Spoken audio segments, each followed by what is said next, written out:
నమస్కారం ఈటీవీ 360కి స్వాగతం ముందుగా ప్రధాన అంశాలు రాష్ట్రంలో రిజర్వేషన్లు 62% పెంచేందుకు సర్వం సిద్ధం నేడు ఉభయ సభల ముందుకు బీసీ ఎస్సీ ఎస్టీ రిజర్వేషన్ల బిల్లు ఉభయ సభల్లో బిల్లు ఆమోదానికి అధికార పార్టీ వ్యూహరచన అడ్డు తగిలే వారిపై సస్పెన్షన్ అస్త్రం ప్రయోగించే యోచన నేడు విడుదల కానున్న ఇంటర్ పరీక్షా ఫలితాలు 10 గంటలకు ప్రకటించనున్న ఉప ముఖ్యమంత్రి కడియం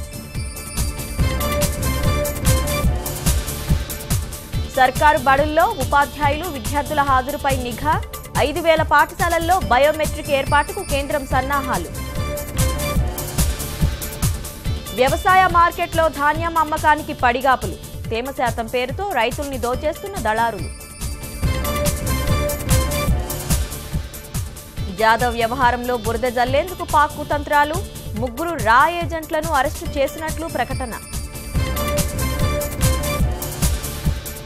పార్టీ శిఖరాగ్రం చేరే వరకు విశ్రమించవద్దన్న అమిత్ షా అన్ని రాష్ట్రాల్లో అధికారమే లక్ష్యమని శ్రేణులకు నిర్దేశం